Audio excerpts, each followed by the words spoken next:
Baik Bapak Ibu sekalian, mari sama-sama kita melanjutkan perenungan kita dari Yohanes. Mari kita membuka bersama, kita sudah tiba kepada Yohanes pasal yang ketiga, ayat 22. Kita akan baca hari ini sampai ke ayat yang ke-30. Yohanes pasal yang ketiga, ayat 22 sampai dengan ayat yang ke-30. Mari kita boleh membaca berganti-gantian. Pria membaca ayat 22 dan wanita melanjutkannya sampai 30, kita berganti-gantian. 1, 2, ya. Sesudah itu Yesus pergi dengan murid-muridnya ke tanah Yudea dan ia diam di sana bersama-sama mereka dan membaptis. Akan tetapi Yohanes pun membaptis juga di Ainon, dekat Salim, sebab di situ banyak air dan orang-orang datang ke situ untuk dibaptis. Sebab pada waktu itu Yohanes belum dimasukkan ke dalam penjara. Maka timbullah perselisihan di antara murid-murid Yohanes dengan seorang Yahudi tentang penyucian. Lalu mereka datang kepada Yohanes dan berkata kepadanya, Rabi, orang yang bersama dengan engkau di seberang sungai Yordan, dan yang tentang dia engkau telah memberi kesaksian, dia membaptis juga dengan semua orang pergi kepadanya. Jawab Yohanes, tidak ada seorang pun yang dapat mengambil sesuatu bagi dirinya, kalau tidak dikaruniakan kepadanya dari surga. Kamu sendiri dapat memberi kesaksian bahwa aku telah berkata, aku bukan Mesias, tetapi aku diutus untuk mendahuluinya. Yang empunya mempelai perempuan ialah mempelai laki-laki, tetapi sahabat mempelai laki-laki yang berdiri di dekat dia dan yang mendengarkannya sangat bersuka cita mendengar suara mempelai laki-laki itu. Itulah sukacitaku dan sekarang sukacitaku itu penuh. Ia harus makin besar, tetapi aku harus makin kecil. Mari kita berdoa. Bapa di dalam kerajaan sorga, kiranya Tuhan boleh beranugerah bagi kami sekali lagi ya Tuhan. Engkau yang anugerahmu berkelimpahan. Engkau yang memiliki anugerah yang selalu baru setiap pagi. Di hari Sabat ini ya Tuhan, kami memohon kiranya Tuhan kembali memberikan anugerah-Mu bagi kami, supaya kami ya Tuhan boleh memahami firman-Mu, dan bukan hanya memahami, tetapi sampai kami boleh mencintai Engkau sendiri yang adalah Sang Firman, yaitu anak-Mu yang tunggal Tuhan kami Yesus Kristus. Tolong kami ya Bapa, supaya kami boleh makin hidup sebagaimana yang Tuhan mau di dalam hidup kami sehari-hari, sehingga kemuliaan Tuhan dinyatakan melalui hidup kami ini. Kiranya Tuhan berbelas kasih, pimpinlah hamba-Mu, berikanlah firman dan berilah arah. Dalam nama Tuhan Yesus, kami mohon belas kasih dan penyertaan-Mu ya Tuhan. Amin. Saudara-saudara sekalian, selama ini kita sudah melihat ada satu pola di dalam Injil Yohanes, yaitu pola di mana Yesus menggenapi, bahkan Yesus melampaui, melebihi, surpassing apa yang menjadi tradisi rohani orang Yahudi yang ada di dalam perjanjian lama. Jadi saudara-saudara sekalian, Yesus adalah penggenapan. Yesus adalah puncak dari simbol-simbol orang Yahudi, sehingga seharusnya orang Yahudi ketika mereka melihat Yesus, ketika mereka mendengar ajaran Yesus, mereka seharusnya percaya kepada Yesus kalau mereka percaya juga apa yang dinyatakan di dalam perjanjian lama. Nah saudara-saudara sekalian, inilah yang ingin dicapai oleh Yohanes Rasul sebagai penulis dari Injil Yohanes. Dia rindu supaya pembacanya untuk bisa lihat Kristus melampaui seluruh tradisi yang ada di dalam perjanjian lama. Sehingga kata Yohanes, tujuan dari dia menulis Injil Yohanes supaya semua orang percaya bahwa Yesus adalah Mesias, anak Allah yang hidup dan menerima hidup yang kekal di dalamnya. Nah saudara-saudara sekalian, tetapi mungkin kita bertanya, kita ini kan bukan orang Yahudi ya, kita bukan orang Israel secara fisik, bagaimana surat ini bisa relevan bagi kita? Nah saudara-saudara sekalian, tentu saja kita memang bukan orang Israel secara fisik, namun kita sudah diberikan Alkitab yang penuh, dari perjanjian lama sampai dengan perjanjian baru. Maka kita perlu membaca Injil Yohanes dan juga Injil-Injil lainnya, surat-surat lainnya juga yang ada di dalam perjanjian baru, dengan mengkaitkannya berdasarkan perjanjian lama. sehingga kita bisa makin melihat kemuliaan Kristus. Dan inilah yang Yohanes Rasul ingin untuk kita juga di zaman saat ini bisa melihatnya. Melihat kemuliaan Kristus yang makin limpah, karena kita bisa membaca perjanjian baru dengan kaitan perjanjian lama. Nah, saudara-saudara sekalian, mari kita coba lihat beberapa hal sehingga kita bisa makin lihat konkretnya apa. Khususnya yang saya ingin highlight adalah sejak dari pasal 2 sampai dengan pasal yang ketiga. Nah, hari ini kita sampai kepada puncaknya. Puncak di mana Yohanes Rasul ingin menuliskan bahwa Yesus Kristus melampaui tradisi yang ada di dalam perjanjian lama. Nah, saudara-saudara sekalian, yang pertama di dalam pasal yang kedua, Yohanes Rasul di situ memberikan cerita tentang Yesus membuat air menjadi anggur. Nah, yang menarik, air yang diambil untuk kemudian dibuat menjadi anggur itu adalah air dari tempat pembasuhan. Nah, beberapa waktu yang lalu saya membahas hal ini, saya sudah sempat mengatakannya. Jadi air yang diambil untuk kemudian diubah menjadi anggur itu adalah air dari tempat pembasuhan. Maka apa yang ingin digambarkan di sini? Yang ingin digambarkan bahwa sekarang Yesus ingin menunjukkan ada pembasuhan yang baru, pembasuhan yang lebih tinggi nilainya dibandingkan pembasuhan dengan air. Kali ini pembasuhannya dengan anggur, tetapi tentu saja anggur itu melambangkan darahnya Kristus. Jadi ini bukan pembasuhan fisik, bukan pembasuhan atas debu, atas kotoran bagi orang yang kalau mau masuk untuk menghadiri suatu acara atau datang ke satu rumah orang terhormat di zaman Yahudi saat itu harus dibersihkan dari debu, maka perlu ada penyucian, pembasuhan. Tetapi Yesus ingin katakan kali ini adalah pembasuhan di dalam rohani, pembasuhan dosa melalui darah Kristus. Nah, ini yang pertama kita lihat cerita Yesus mengubah air menjadi anggur. Yesus melampaui tradisi penyucian yang ada di dalam perjanjian lama dengan dia menunjukkan sekarang pembasuhannya memakai anggur yang melambangkan darahnya. Kedua, saudara-saudara sekalian, Yesus melampaui bait Allah. Setelah kisah Yesus mengubah air menjadi anggur, maka muncul kisah Yesus menyucikan bait Allah. Bait Allah yang kita tahu sangat familiar adalah itu tempat yang sangat sakral bagi orang Yahudi. Tempat di mana Allah menyatakan kehadirannya secara khusus. Tempat di mana heaven and earth bertemu. Jadi kalau orang ingin untuk mendapatkan akses kepada Allah dan Allah ingin menghampiri umatnya, maka dia menyatakan kemuliaannya di dalam bait Allah.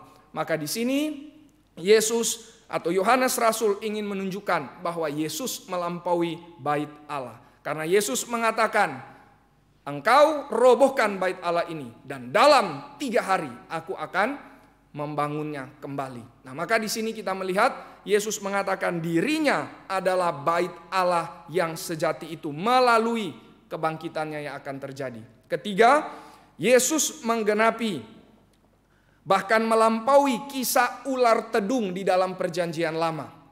Nah, ini kita bisa lihat kaitannya di dalam Yohanes pasal yang ketiga. Yesus mengatakan kepada Nikodemus, engkau harus tahu bahwa anak manusia datang untuk ditinggikan. Dan barang siapa yang melihat anak manusia yang ditinggikan itu, dia akan mendapatkan hidup yang kekal.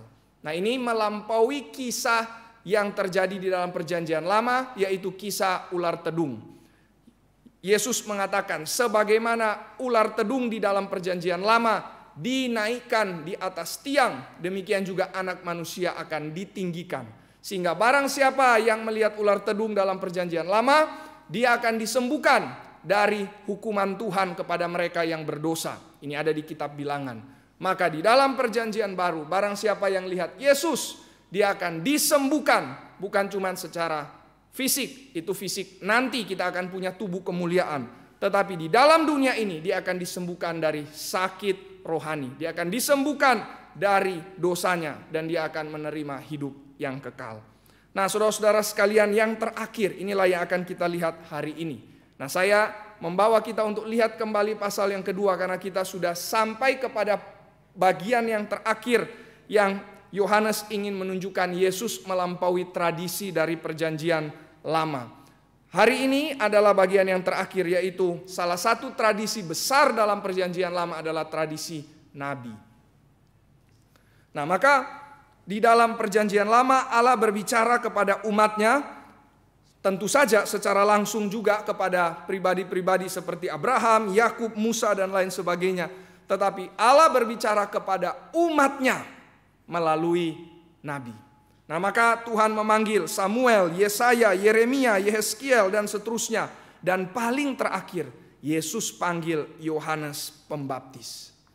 Nah, ini adalah nabi yang paling terakhir, yang paling besar, kata Yesus. Tidak ada yang lebih besar lagi yang lahir dari rahim seorang wanita kecuali Yohanes Pembaptis. Kenapa? Karena dia yang paling bisa menyatakan siapakah Allah yang sejati. Karena waktu dia melakukan pelayanan sebagai nabi, Yesus datang ke dalam dunia. Nah, maka saudara-saudara sekalian, Yohanes Pembaptis nabi yang terakhir, nabi yang paling jelas menyatakan siapakah Allah yang sejati, dan dialah nabi yang paling besar. Tapi saudara-saudara sekalian, Yohanes Pembaptis sendiri yang mengatakan, tadi kita sudah sempat membacanya, aku bukan Mesias. Jadi Yohanes Pembaptis langsung merendahkan dirinya di hadapan Yesus dan sekaligus menyatakan supremasi Kristus atas tradisi kenabian. Siapa nabi yang paling besar? Yohanes Pembaptis. Tapi dia sendiri yang mengatakan Yesus lebih besar daripadanya. Bahkan dia mengatakan aku harus makin kecil dan dia harus makin besar. Nah, maka saudara-saudara sekalian, Yohanes Rasul ingin mengatakan bahwa rejim yang lama, tatanan yang lama, yaitu tradisi orang Yahudi, sekarang sudah mencapai puncaknya. Sekarang sudah mencapai poin yang tertinggi. Sudah digenapi, bahkan sudah ditransformasi oleh Yesus Kristus. Karena dia sudah muncul ke dalam dunia. Nah, hari ini saudara-saudara sekalian, kita ingin melihat secara detail bagaimana Yohanes Pembaptis menyatakan kemuliaan dari Yesus Kristus. Jadi ujungnya yang kita akan lihat saya sudah beritahukan, yaitu kita akan lihat bahwa Yohanes Pembaptis menyatakan Kristus melampaui segala tradisi. Kristus melampaui tradisi nabi. Kristus melampaui Yohanes Pembaptis yang adalah nabi yang terbesar. Itu kesimpulannya yang nanti kita akan lihat. Tetapi mari kita coba masuk kepada cerita yang kelihatannya cerita biasa saja. Yang kelihatannya kalau kita coba baca, apa yang bisa kita dapatkan. Tapi saudara-saudara sekalian, nanti kita akan melihat ada konsep pelayanan yang sangat mendalam yang dinyatakan oleh Yohanes Pembaptis kepada para muridnya. Dan ada cara pandang hidup yang kita harus punya. Metafora hidup yang kita harus taruh dalam pikiran kita. Dan kita menjalankan peran hidup kita sesuai dengan metafora yang digambarkan oleh Yohanes Pembaptis di sini. Nah, inilah yang akan kita lihat bersama saudara-saudara sekalian. Mari kita masuk. Pertama-tama terjadi perubahan setting. Awalnya Yesus ada di Yerusalem, itu ada di dalam Yohanes 2 ayat 13. Dan sekarang Yesus dikatakan masuk ke dalam pedalaman tanah Yudea. Jadi dari kota masuk kepada tempat terpencil. Kenapa? Karena di sana dia mendapatkan banyak air dan kemudian dikatakan bahwa Yesus membaptis banyak orang. Nah, tetapi saudara-saudara sekalian ada hal yang menarik karena kalau kita baca pasal 4 ayat yang kedua, di situ dikatakan Yesus sendiri tidak membaptis. Nah, jadi ini bagaimana ya? Apakah Alkitab ini bersalah? Apakah Alkitab ini kemudian ada ketidakkonsistensi? Nah, saudara, beberapa komentator akan mengatakan bahwa memang betul Yesus tidak membaptis. Tetapi murid-muridnya yang membaptis. Nah, karena murid-murid Yesus yang membaptis, maka Yesus pun dianggap seperti membaptis. Karena para murid mewakili Yesus. Jadi iman kita tidak perlu terguncang hanya karena ada 2 ayat yang kelihatan kontradiksi seperti ini ya. Nah, saudara-saudara sekalian, mari sekarang kita coba lihat lebih dalam. Nah, saat ini Yohanes dan Yesus sudah sama-sama dikenal banyak orang. Yohanes Pembaptis dikatakan nabi yang diutus Allah.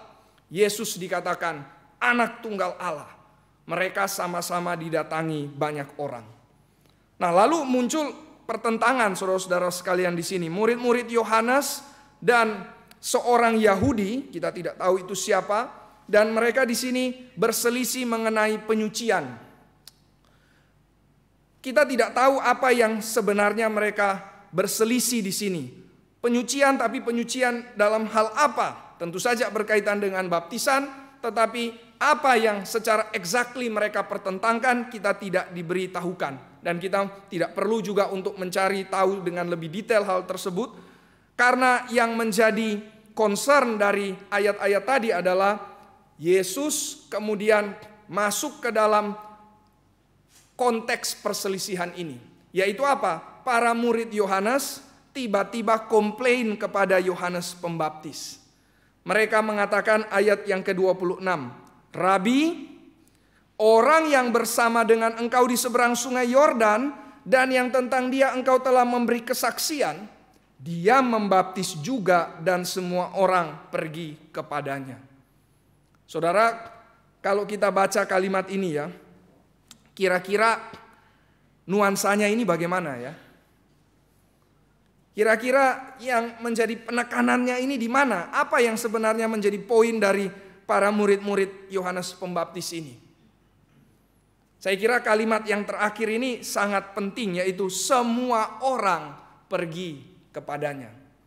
Meskipun ini sebenarnya kalimat yang hiperbola ya, kalimat yang terlalu melebih-lebihkan, karena ayat 23 sendiri mengatakan orang-orang datang ke situ untuk dibaptis. Kepada siapa? Kepada Yohanes Pembaptis. Jadi bukan Yohanes Pembaptis tidak ada sama sekali orang yang datang untuk dibaptis oleh dia. Tidak. Nah, tetapi murid-muridnya di sini seolah-olah memprovokasi Yohanes Pembaptis. Nah, kita mari coba lihat saudara-saudara sekalian. Dari satu kalimat ini banyak sekali mengandung arti. Pertama-tama, murid-murid Yohanes Pembaptis itu tidak menyebutkan nama Yesus. Ya, di sini dikatakan orang yang bersama dengan engkau di seberang sungai Yordan itu siapa? Pasti tahu dong namanya. Karena Yohanes Pembaptis yang sudah pernah memberikan kesaksian tentang siapa Yesus, dan saat itu murid-muridnya ada bersama dengan dia. Jadi pasti tahu. Tapi kenapa tidak mengatakan Yesus itu? Tapi di sini mereka tidak memakai nama Yesus. Mulai menunjukkan adanya ketidaksukaan saudara-saudara sekalian kepada Yesus. Kedua, mereka berpikir, para murid Yohanes Pembaptis, mereka merasa bahwa Yohanes Pembaptis itu seharusnya lebih berhak untuk lebih besar dari Yesus. Ya kan? Kalau kita baca kalimat yang tadi dikatakan oleh murid-muridnya, Rabi, orang yang bersama dengan engkau di seberang sungai Yordan itu, dan yang tentang dia engkau telah memberi kesaksian, dia membaptis juga. Dan semua orang pergi kepadanya. Jadi maksudnya apa? Maksudnya ini seharusnya tidak terjadi. Guru, Rabi, engkau yang seharusnya lebih berhak untuk lebih besar dari Yesus. Engkau yang seharusnya lebih berhak untuk terima lebih banyak orang yang mau dibaptis. Kenapa? Karena menurut mereka Yohanes Pembaptis ini kok yang memberikan kesaksian tentang siapa Yesus. Yohanes Pembaptis ini yang memperkenalkan tentang siapa Yesus. Saudara, biasanya yang memperkenalkan seseorang itu kan lebih besar dari orang yang dikenalkan ya. Secara umum ya. Misalkan waktu saya mulai pelayanan di sini diperkenalkan oleh Pak Aiter. Ini Pak Aiter lebih besar. Pak Aiter yang melayani di sini sudah lebih lama. Maka saya diperkenalkan oleh Pak Aiter. Orang yang lebih besar memperkenalkan orang yang baru. Biasanya demikian. Guru yang baru biasanya dikenalkan oleh guru yang lama kan ya.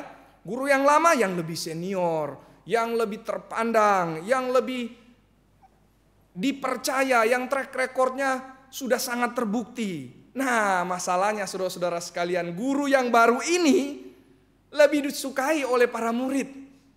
Nah, ini mulai jadi masalah. Mulai ada isu senioritas kan di sini.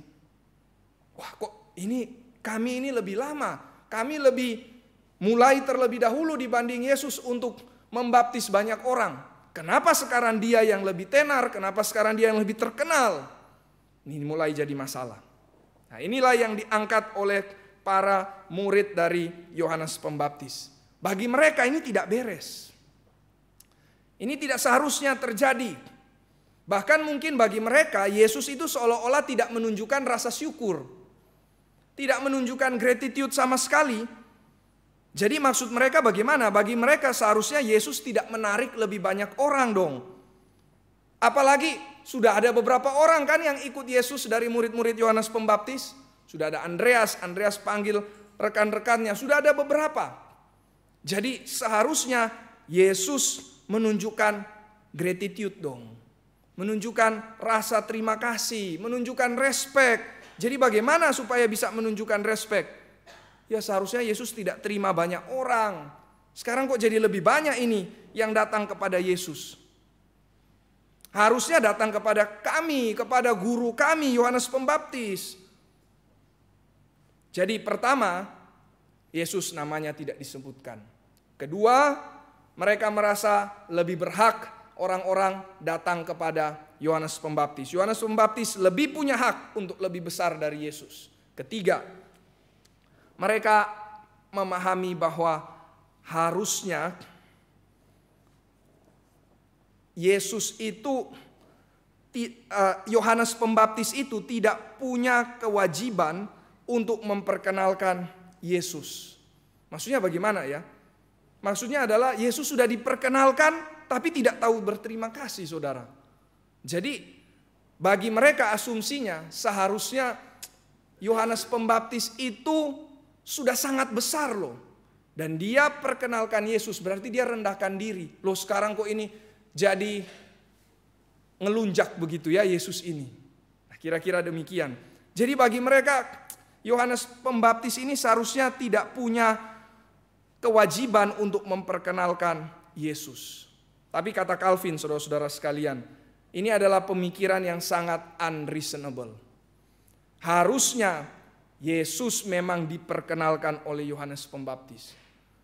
Murid-murid Yohanes Pembaptis tidak sadar betapa istimewa guru mereka sehingga bisa perkenalkan Yesus kepada banyak orang. Ini adalah privilege sebenarnya bagi Yohanes Pembaptis. Lah dia nabi kok yang paling terakhir, yang paling besar, yang paling jelas. Kenapa?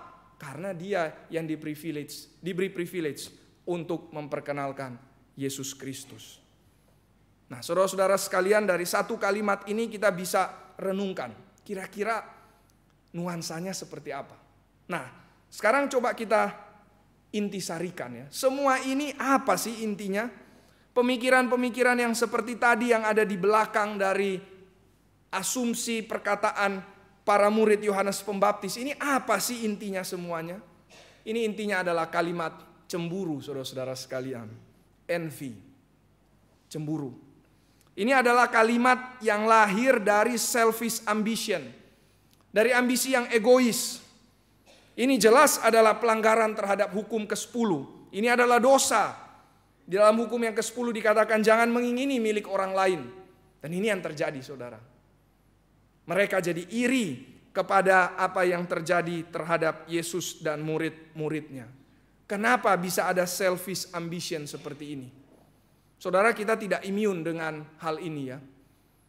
Kita mungkin berpikir, lah ini kan Yohanes Pembaptis dan Yesus. Ya memang sudah seharusnya lah Yohanes Pembaptis tidak jealous. Sudah seharusnya lah Yohanes Pembaptis tidak iri kepada Yesus. Lah dia manusia kok, Yesus itu Allah yang jadi manusia. Tapi saudara-saudara sekalian, dalam hidup kita sehari-hari, dalam kita menjalankan pelayanan kita, dalam kita menjalankan pekerjaan kita tidak imun dengan masalah envy ini. Nah, ini yang kita ingin renungkan bersama-sama, saudara-saudara sekalian. Jadi kenapa bisa muncul envy seperti ini? Karena ingin lebih berkuasa dibandingkan yang lain. Ada spirit dominasi di sini. Padahal Alkitab, Tuhan memanggil kita bukan untuk berkuasa, bukan untuk mendominasi, tapi untuk melayani. Yesus berkata, anak manusia datang untuk melayani, bukan untuk dilayani. Tetapi para murid Yohanes Pembaptis memiliki spirit dominasi di sini. Mereka ingin berkuasa. Kedua, mereka ingin lebih dihormati. Ada spirit elitis di sini, spirit eksklusif. Padahal seharusnya kemuliaan bagi Allah. Karena segala sesuatu dari Dia, oleh Dia, dan untuk Dia. Ada spirit apa lagi di sini? Spirit kompetisi. Kompetisi tidak harus salah, saudara-saudara sekalian. Bahkan ada unsur alkitabianya, yaitu kalau kita berkompetisi untuk mengalahkan diri kita sendiri, untuk mengalahkan kedagingan kita. Tapi yang jadi masalah di sini adalah spirit kompetisi yang melihat orang lain sebagai rival, melihat orang lain sebagai musuh. Yang ada di sini adalah narasi us versus them, narasi polarisasi. Kalau bukan kawan, ya pasti lawan. Tidak ada jalan tengahnya. Apa yang kurang, saudara, dalam narasi ini? Narasi yang tidak ada kasih. Kasih itu hilang di sini. Inilah us versus them. Saudara, dunia kita adalah dunia yang makin lama makin menghidupi narasi ini, us versus them. Sangat terpolarisasi. Saudara, sosial media itu sangat gampang untuk membuat kita terpolarisasi. Kalau saudara mendengarkan misalkan atau menonton satu video yang memiliki perspektif tertentu, maka algoritmanya itu akan menuntun saudara untuk terus melihat hal yang sama. Maka tidak sadar saudara akan membangun benteng dan merasa bahwa oke, saya dan mereka ini beda. Kita hitam dan putih. Polarisasi, saudara. Tidak ada kasih di sini. Tidak ada spirit inkarnasi. Inkarnasi justru itu adalah jawaban terhadap polarisasi. Karena Allah jadi manusia. Sehingga manusia bisa menjadi seperti Kristus. Ini indah sekali. Tapi dunia, saudara-saudara sekalian, memiliki 3 spirit ini pada umumnya. Spirit ingin mengalahkan orang lain dianggap rival, dianggap musuh. Kemudian spirit untuk lebih mendapatkan penghormatan, spirit elitis, spirit eksklusif, dan spirit dominasi. Spirit yang ingin berkuasa dibandingkan dengan yang lain. Saudara-saudara sekalian, hati-hati kita melayani dengan sinful ambition seperti ini. Ini jelas dosa. Hati-hati kita menjalankan hidup dengan sinful ambition seperti ini. Jangan sampai saudara-saudara sekalian kita membangun Menara Babel. Kisah Menara Babel itu adalah contoh proyek yang lahir dari selfish ambition. Itu benar-benar us versus him. Nggak ada them karena semua bergabung dan mau lawan Tuhan. Us versus him. Moto dari orang-orang yang membangun Menara Babel, entah yang zaman dulu atau bahkan zaman sekarang, motonya sama. Marilah kita mencari nama. Marilah kita mencari nama. Ini motonya. Marilah kita cari kehormatan, marilah kita berkuasa, marilah kita mendapatkan posisi yang di atas. Marilah kita jadi Allah sebenarnya. Marilah kita jadi Allah. Sama seperti yang iblis katakan kepada Hawa. Kemudian Hawa menyampaikannya kepada Adam juga, makanlah buah ini supaya kita menjadi seperti Allah. Saudara-saudara sekalian, jangan sampai kita bekerja, studi, kemudian bahkan melayani untuk cari nama, menjadi orang yang elit dibandingkan dengan yang lain. Saudara, sebentar lagi kita akan ada pelayanan KKR regional. Dan seolah-olah orang yang ikut KKR regional seringkali ya stigmanya adalah wah ini orang elit. Wah ini orang yang berjuang untuk pekerjaan Tuhan lebih berkorban dibandingkan dengan yang lain. Saudara, mari kita jangan menganggap diri kita elit. Tetapi juga jangan berarti yang, oh iya ya, itu sana orang-orang elit, ya sudahlah saya nggak mau melayani. Nah ini us versus them lagi, saudara. Justru mari lihat hal yang baik, mari lihat hal yang seharusnya juga ada di dalam iman Kristen, yaitu apa? Berkorban. Mari kita belajar berkorban. Oke, saya mungkin belum bisa pergi, mari kita doakan. Mari kita dukung. Dan yang pergi, jangan merasa lebih elit dibandingkan dengan yang lain. Jangan kita melayani untuk menunjukkan kita lebih elitis dibandingkan dengan yang lain. Jangan sampai kita membangun keluarga, saudara, membangun hidup, apalagi membangun gereja supaya lebih terpandang, lebih dihormati. Jangan sampai kita menginginkan jumlah jemaat bertambah karena untuk menunjukkan dominasi, menunjukkan supremasi kita atas gereja-gereja lain. Ini semua narasi dunia, saudara. Ini narasi Babel. Ini narasi yang ketika Tuhan lihat dan Tuhan muak, maka Dia akan turun dan menghancurkannya. Menghancurkan hidup kita, menghancurkan apa yang kita bangun, dan akhirnya kita sadar bahwa kita bukan Allah memang. Dia adalah Allah. Tapi seharusnya kita tidak perlu mendapatkan pelajaran yang sampai menunggu Tuhan menghancurkan hidup kita. Mari sebelum itu terjadi kita bertobat. Mari sebelum itu terjadi kita ubah hidup kita. Narasi hidup kita bukan narasi mencari nama, saudara. Tapi narasi untuk menggenapi kehendak Allah. Karena kita adalah keluarganya Allah. Yesus mengatakan kepada orang-orang yang datang kepadanya kemudian bilang, "Guru, ini ibumu sudah menunggu di luar. Saudara-saudaramu juga." Yesus mengatakan, "Siapa ibuku? Siapa saudaraku? Lupa ya?" Enggak ya. Tapi ibuku, saudaraku, yaitu mereka yang melakukan kehendak Allah. Ini kita, saudara-saudara sekalian. Kita adalah keluarga Allah, maka hidup kita, narasi kita hanya satu, saudara. Allah kita esa, maka narasi hidup kita satu, yaitu melakukan kehendak Allah. Jadi mari saudara-saudara sekalian, kita harus menginginkan, bahkan mengusahakan. Misalkan jemaat bertambah, bukan supaya supremasi dominasi kita yang terlihat, tapi dominasi Kristus lewat firman-Nya, itulah yang boleh dinyatakan. Justru kita harus bangun hidup kita, bangun keluarga kita, bangun gereja kita, supaya nama Tuhan makin dipuji oleh lebih banyak orang. Justru kita melayani supaya umat Tuhan makin bisa bertumbuh di dalam Kristus. Ini tujuan kita, saudara-saudara sekalian. Mari hidup kita ubah. Jangan menghidupi narasi dunia. Apa yang dimunculkan oleh para murid Yohanes Pembaptis cuman satu kalimat, tapi satu kalimat ini isinya adalah seluruh narasi dunia. Dominasi, elitisme, ingin untuk menganggap orang lain sebagai musuh. Ini semua merangkum narasi dunia yang dari dulu sampai sekarang tetap sama. Tapi mari saudara-saudara sekalian, kita berubah. Nanti kita akan lihat narasinya Yohanes Pembaptis itu seperti apa. Nah, mari kita lihat. Ada dua jawaban dari Yohanes Pembaptis, saudara-saudara sekalian. Pertama, mari kita lihat ayat yang ke-27. Jawab Yohanes, "Tidak ada seorang pun yang dapat mengambil sesuatu bagi dirinya kalau tidak dikaruniakan kepadanya dari sorga." Apa yang dia tekankan? Sola gratia, saudara-saudara sekalian.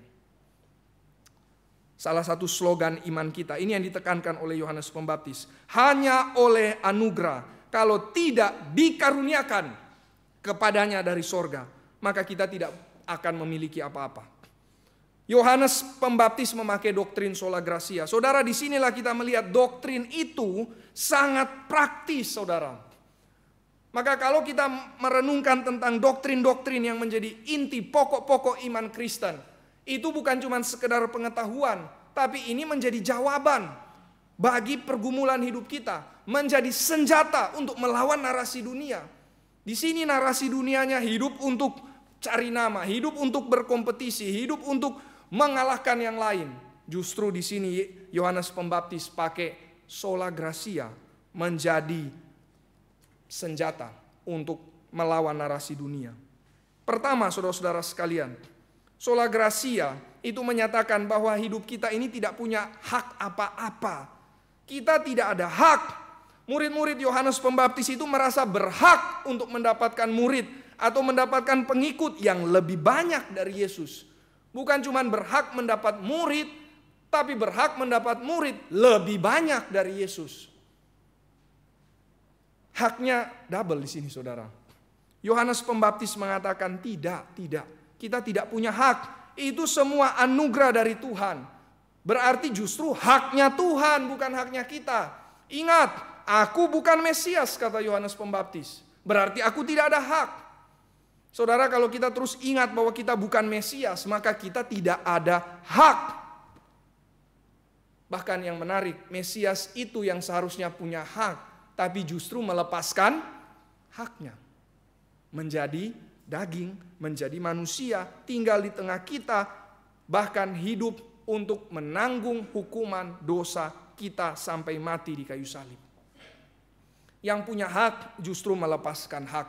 Buku yang sangat bagus dari seorang misionaris, Mabel Williamson, apakah kita mempunyai hak? Banyak sekali haknya yang dia tuliskan di situ. Dia adalah seorang Inggris atau Amerika ya, saya lupa, yang kemudian pindah untuk menjadi misionaris di tanah Cina, di Tiongkok. Dan di situ dia menuliskan ada banyak hak yang dia biasanya enjoy, yang dia biasanya miliki karena dia tinggal di barat, dunia barat. Tapi ketika dia datang dia harus lepaskan haknya. Kalau tidak lepaskan, Injil yang terlepas. Kalau tidak lepaskan, umat Tuhan yang terlepas. Maka dia harus lepaskan haknya. Dan dia mengatakan dia hanya mengikuti Yesus yang tidak mempertahankan haknya. Dia punya hak tapi dia melepaskan haknya. Saudara-saudara sekalian, rasa cemburu, envy itu lahir karena apa sih? Envy itu lahir karena merasa diri berhak, merasa diri layak. Siapa yang berikan hak? Diri sendiri dong yang memberikan hak bagi diri sendiri. Berarti diri yang berdaulat di sini bukan Tuhan, bahkan diri yang jadi Tuhan. Ya inilah dosa, saudara. Apa itu dosa? Diri yang ingin jadi Tuhan, itu dosa paling inti, saudara-saudara sekalian. Dalam KKR regional kita mempersiapkan khotbah. Saya coba berusaha untuk menekankan bahwa di dalam khotbah penginjilan harus tegur dosa. Nah, apa itu dosa? Ini dosa diri yang ingin jadi Tuhan paling mendasar. Dan punya banyak forms, punya banyak model. Salah satunya envy. Salah satunya kecemburuan. Saudara-saudara sekalian, di dalam pelayanan kalau ada yang Tuhan pakai lebih besar, kalau ada gereja yang Tuhan berkati lebih limpah, itu haknya Tuhan. Yesus berkata di dalam Matius, kenapa engkau iri hati kalau aku murah hati? Itu menarik, saudara. Kita iri kepada orang yang murah hati. Absurd. Tapi itulah yang seringkali kita hidupi, saudara. Kita iri kepada Allah yang murah hati. Bahkan saudara-saudara sekalian, setelah Tuhan memberkati kita, kemudian Tuhan ambil juga apa yang Dia sudah berikan pada kita. Itu haknya Tuhan. Bukankah itu yang Ayub katakan, Tuhan yang memberi, Tuhan yang mengambil. Terpujilah nama Tuhan. Tuhan yang berhak, Tuhan yang berdaulat. Meskipun kita tahu dia tidak semena-mena, itu sudah pasti. Kedaulatannya adalah kedaulatan di dalam kasih, kedaulatannya adalah kedaulatan di dalam kebaikan, di dalam kebijaksanaan. Maka kita percaya dia akan melakukan apa yang baik bagi kita. Mari saudara-saudara sekalian, sola gratia kita hidupi sehingga kita sadar kita tidak punya hak apa-apa atas dunia ini. Kedua, saudara-saudara sekalian, sola gratia itu mengajar kita untuk bersyukur bahwa meskipun kita tidak ada hak, yet Tuhan memberikan anugerah. Yet Tuhan memberikan privilege untuk kita berbagian dalam pembangunan kerajaannya. Saudara-saudara sekalian, murid-murid Yohanes Pembaptis itu merasa bahwa Yesus tidak punya ucapan syukur. Ini orang sudah dikenalkan lagi, orang baru, tiba-tiba ngelunjak gitu ya. Tiba-tiba kok jadi yang lebih utama dibandingkan guru kita. Sebenarnya sih lebih utama daripada aku. Ya biasanya kan orang itu ingin untuk mencari ketenaran, tapi dia kurang modal. Maka dia akan berusaha untuk cari asosiasi. Wah, ini ada guru yang hebat, maka akulah pengikut Yohanes Pembaptis. Nah, ini persis di Korintus kan ya. Aku pengikut Paulus. Kenapa? Paulus itu seorang filsuf sekaligus teolog. Oh, tapi aku pengikut Apolos. Dia jago beretorika. Kamu jago enggak? Ya enggak terlalu sih, tapi saya mau ikut dia. Saya juga hebat berarti. Jadi orang kalau enggak ada modal biasanya akan ikut asosiasi, saudara. Nah, ini yang terjadi dengan Yohanes Pembaptis. Maksudnya murid-muridnya. Maka mereka ingin kemudian cari ketenaran dari Yohanes Pembaptis. Tapi untung Yohanes Pembaptis sangat peka. Rohaninya sangat tinggi. Dan dia sangat tahu ini narasi dunia. Bukan narasi sola gratia. Maka kedua saudara, sola gratia mengajar kita untuk bersyukur bahwa meskipun kita ada hak, tapi Tuhan, meskipun kita tidak ada hak, tapi Tuhan masih memberikan privilege bagi kita. Saudara-saudara sekalian, berarti yang tidak punya ucapan syukur bukan Yesus, murid-murid Yohanes Pembaptis. Tidak ada gratitude. Mereka tidak bersyukur kalau Tuhan sudah izinkan mereka berbagian di dalam pembangunan kerajaan Allah. Saudara, orang yang tidak bersyukur atas apa yang Tuhan berikan, maka dia akan selalu merasa tidak puas. Orang yang tidak bersyukur akan menjadi envy kepada orang lain. Dan ini sebenarnya tindakan yang menghina Tuhan. Kenapa saya katakan menghina Tuhan? Seolah-olah Tuhan tidak cukup baik kepada dirinya. Iya kan, saya tidak bersyukur. Kenapa? Tuhan kurang adil, Tuhan kurang berhikmat, Tuhan kurang baik. Ini dosa, saudara. Siapa kita yang mau menghakimi Tuhan? Siapa kita yang mau mengatakan ini kurang baik Tuhan? Yang saya mau ini yang lebih baik seharusnya bagi saya. Barang siapa yang mau terus demikian ya good luck dengan itu, saudara. Bad luck ujungnya, bukan good luck. Orang yang tidak bersyukur justru akan jadi buta, saudara-saudara sekalian, karena tidak melihat betapa besar anugerah yang Tuhan sudah berikan. Jadi buta. Ini yang terjadi dengan Adam dan Hawa. Iblis memberikan benih ketidakpuasan. Perhatikan kalimatnya iblis. Semua pohon dalam taman ini kamu tidak boleh makan, bukan?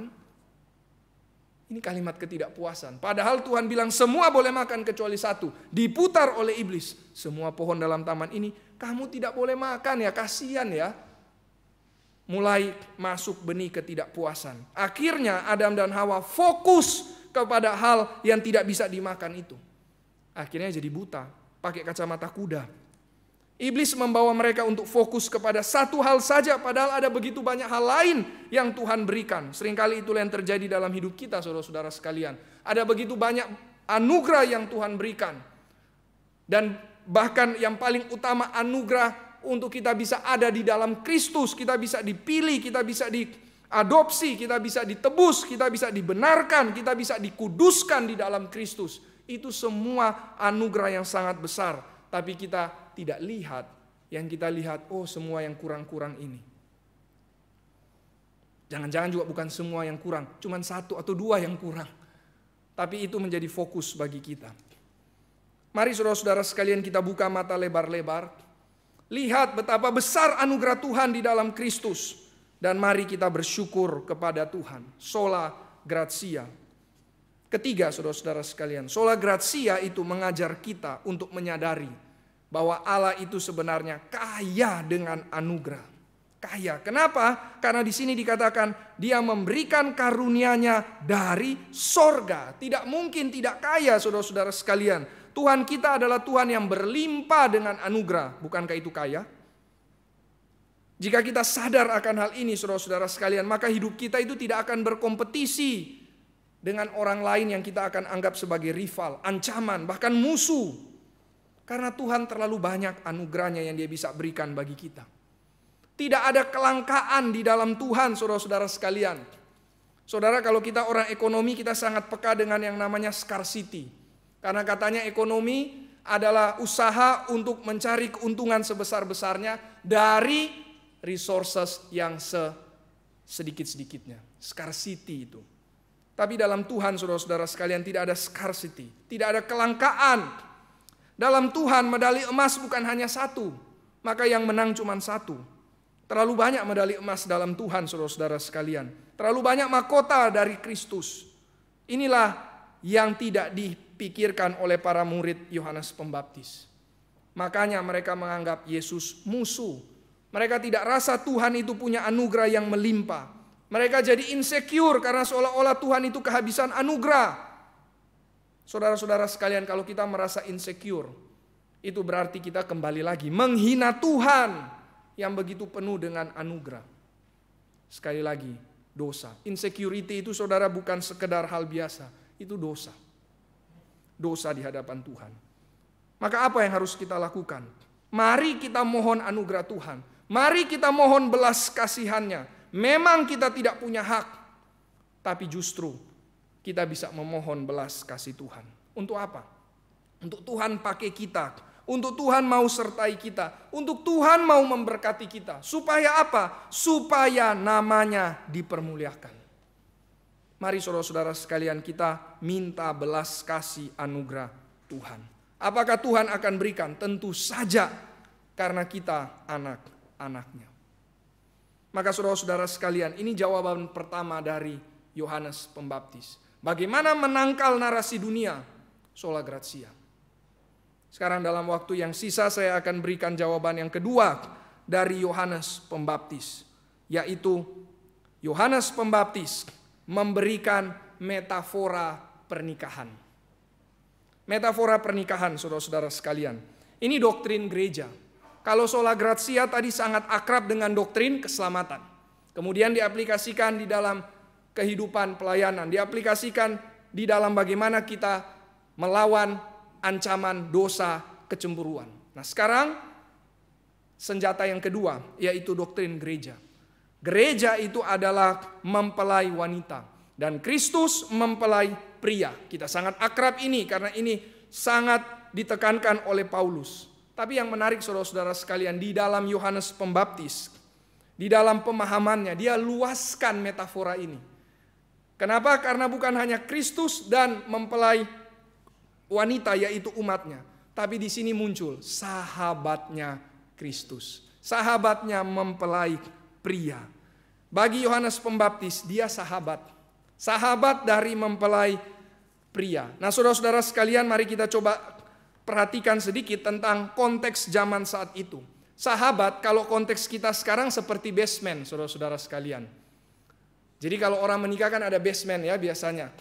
Laki-laki ada best man, kalau perempuan best girl, nggak ada ya. Kalau perempuan brides girl ya, kalau nggak salah ya. Bridesmaid, ada girlnya lagi ya. Bridesmaid ya.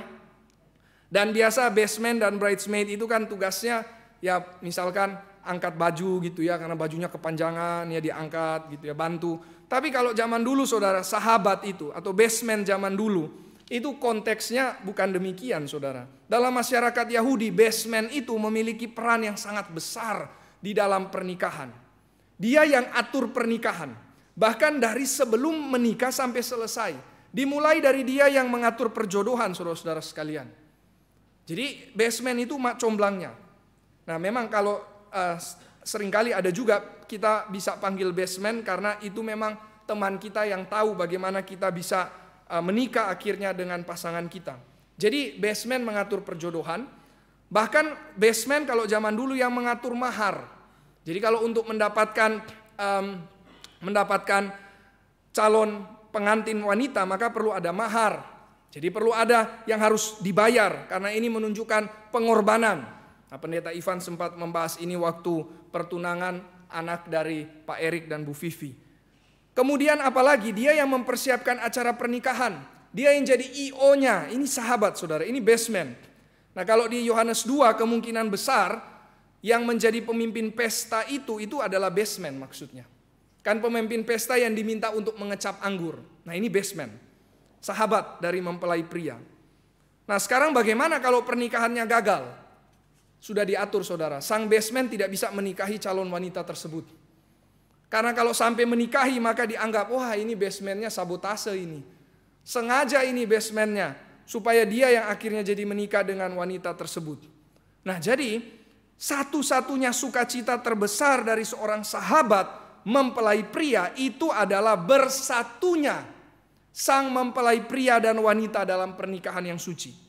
Yang dia nantikan saudara-saudara sekalian di ayat 29 dikatakan, aku mendengar suara dari sang mempelai laki-laki. Suara apa? Suara sukacita. Apa itu suara sukacita? Suara kemenangan karena sudah bisa menikah dengan wanita yang dicintai. Maka inilah peran dari best man, peran dari sahabat. Maka penting tidak peran dari sahabat? Sangat penting saudara. Tapi di sisi lain juga tidak penting-penting amat. Kenapa? Karena bukan aktor utama. Karena yang utama itu kan mempelai pria dan wanita. Karena ini pernikahan mereka. Jadi sahabat itu adalah peran yang self-decentered. Yang bukan menjadi pusat tapi justru berada di pinggiran. Ini sahabat saudara. Sahabat mempelai pria. Maka inilah jawaban dari Yohanes Pembaptis ketika murid-muridnya datang komplain kepadanya. Guru, ini terlalu banyak orang yang datang kepada Yesus. Nggak ada nama Yesus.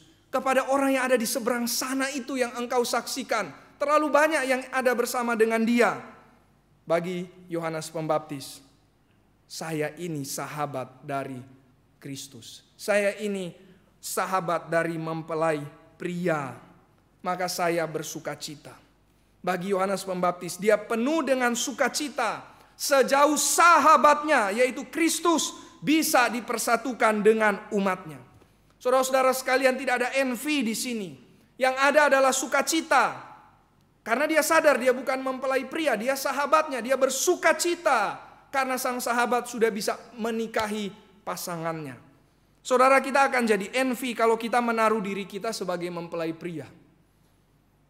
Jadi metafora pernikahan di dalam iman Kristen jangan salah kita menaruhnya. Kita ini bukan mempelai pria, saudara. Kalau kita menghidupi sebagai mempelai pria, maka jemaat itu menjadi orang yang kita ingin arahkan kepada diri kita. Nah, ini jadi mempelai pria, saudara. Tapi mari kita hidupi sebagai mempelai, kita sebagai sahabat. Kalau kita jadi sahabat, tidak ada envy, malah sukacita. Karena Kristus bisa dipersatukan dengan umatnya. Saudara-saudara sekalian, barang siapa yang menaruh dirinya sebagai mempelai pria ini dosa. Tapi selama kita sadar bahwa kita hanya sahabat, tidak ada envy. C.S. Lewis, saudara-saudara sekalian, di dalam buku The Four Loves, dia mengatakan sahabat itu adalah hubungan yang paling least jealous, yang kecemburuannya tingkatnya paling rendah, katanya. Sahabat itu. Dia menulis buku yang berjudul The Four Loves. Mungkin kapan-kapan ini buku yang sangat baik kalau kita bahas dalam konteks remaja dan pemuda. Eros itu hanya berdua. Sahabat bisa 2, 3, 4 dan seterusnya. Sahabat tidak posesif. Kalau kita adalah sahabat yang baik, maka kita menginginkan untuk persahabatan ini makin besar. Kita merindukan supaya cinta antara kita makin besar. Bagaimana caranya? Perlu lebih banyak orang yang masuk dalam circle persahabatan ini, bukan? Perlu lebih banyak orang. Maka bagi Lewis, persahabatan itu gambaran sorga. Ada begitu banyak orang yang berbagi kasih bersama. Maka saudara-saudara sekalian, inilah tugas Yohanes Pembaptis. Apa tugas Yohanes Pembaptis? Memperluas circle persahabatan ini. Dia merindukan agar lebih banyak orang masuk ke dalam perkumpulan persahabatan ini. Dia merindukan supaya lebih banyak orang yang disatukan dengan Kristus. Dan disitulah dia katakan, sukacitaku menjadi penuh. Sukacitaku penuh, saudara-saudara sekalian. Apa yang menjadi sukacita kita? Apa yang membuat sukacita kita penuh? Apakah karena melakukan dosa? Apakah karena hidup dalam perbuatan jahat? Apakah karena kenyamanan? Apakah hanya supaya kita berhasil maka sukacita kita menjadi penuh? Seharusnya none of them. Sukacita dari orang percaya itu adalah kalau Kristus bisa bersatu dengan umatnya. Inilah sukacita yang sama sekali tidak self-centered. Ini sukacita yang self-decentered. Self-nya ditaruh di luar, diri ditaruh di pinggiran, diri keluar. Tapi ketika keluar bukan menjadi tidak bersukacita. Justru sebaliknya, ketika keluar, sukacita kita jadi penuh. Kalau kita sadar diri kita adalah sahabat. Sahabat dari mempelai Kristus. Yesus mengatakan, engkau adalah sahabat-sahabatku bagi kita orang yang percaya. Maka apa tugas kita? Mari cari pasangan. Mari jodohkan. Mari atur pernikahan sorgawi antara Kristus dengan umatnya. Mari luaskan circle persahabatan antara orang yang percaya kepada Kristus. Inilah tugas kita. Dan ini adalah tugas yang mirip dengan karya Roh Kudus. Maka barang siapa yang menyatukan orang lain kepada Kristus, dia akan disertai Roh Kudus. Karena Roh Kudus tugasnya adalah membawa orang kepada Kristus. Mari saudara-saudara sekalian, sebagai gereja, sebagai hamba Tuhan, sebagai orang tua, sebagai suami istri, sebagai guru sekolah minggu, pemuda, remaja, mari kita sadari, saya ini sahabat Kristus. Mari kita cari jiwa. Mungkin itu anak kita, mungkin itu saudara kita, mungkin rekan kerja kita, teman kita. Bawa mereka, jodohkan mereka kepada Kristus. Ceritakan kasih Kristus kepada mereka. Sampai akhirnya mereka boleh beriman kepada Kristus. Inilah panggilan kita saudara-saudara sekalian. Sebagai sahabat Kristus. Mari kita doakan, mari kita usahakan, mari kita mohon belas kasihan Tuhan. Mari kita berharap agar di dalam gereja kita Lebih banyak orang yang dipersatukan dengan Kristus. Kiranya itu yang menjadi sukacita kita. Mari kita berjuang bawa orang-orang yang belum kenal Kristus untuk sadar siapakah Kristus, untuk mengenal cinta kasih-Nya, dan akhirnya mau mengakui, aku percaya kepada Yesus. Saudara, mari kita merindukan orang yang nantinya di sini berdiri dibaptis, dan mereka menceritakan, dulu saya bukan orang yang kenal Kristus, dulu saya orang yang melawan Kristus, dulu orang yang saya anti dengan iman Kristen, tapi bisa tunduk kepada Kristus. Saudara, kita ada kerinduan itu tidak? Kalau bukan, saudara, kalau tidak ada, kita bukan sahabatnya Kristus. Mari saudara-saudara sekalian kita sadari, kita ini sahabat Kristus. Mari kita bertobat, mari kita sadar, aku adalah sahabat Kristus. Aku tugasnya membawa orang disatukan dengan Kristus. Sehingga pada akhirnya, kata Yohanes Pembaptis di ayat 30, ia harus makin besar, tetapi aku harus makin kecil. Dunia mengajarkan, ia makin besar, aku harus lebih besar. Dunia mengajarkan, ia makin besar, aku paling tidak harus sama besar dengan dia. Tapi Alkitab mengajarkan, ia harus makin besar dan aku harus makin kecil. Karena aku bukan yang utama, bukan yang utama. Mari kita melayani. Makin kita melayani, kita sadar kita bukan yang utama. Yang jadi aneh adalah kalau sudah melayani tapi rasa utama, ini paling aneh. Melayani tapi rasa dirinya yang paling utama. Lu melayani itu hamba kok. Maka hamba atau budak itu bukan yang utama. Yang utama itu Tuhan. Mari saudara-saudara sekalian, sebagai jemaat engkau melayani. Melayani di mana? Di gereja. Gereja tempat engkau melatih diri. Melatih diri untuk apa? Untuk menjadi kecil. Kalau saudara tidak melayani di gereja, engkau tidak akan pernah bisa menghidupi yang Yohanes Pembaptis katakan. Kalau engkau tidak bergiat di dalam pekerjaan Tuhan, engkau tidak akan pernah bisa menghidupi ayat ini. Engkau tidak akan pernah mau menjadi kecil. Engkau akan mau jadi besar. Gereja adalah tempat di mana engkau belajar jadi kecil. Karena Kristus adalah Tuhan atas gereja ini. Kalau orang yang melayani hanya sedikit, saudara-saudara sekalian, berarti masih banyak orang yang merasa dirinya besar. Tapi kalau makin banyak orang melayani, maka makin banyak orang yang merasa diri sahabat Kristus. Mari saudara-saudara sekalian kita ingat hal ini. Kita bukan Mesias, kita sahabatnya Sang Mesias. Dia harus makin besar dan aku harus makin kecil. Mari kita berdoa. Tuhan, terima kasih untuk firman-Mu.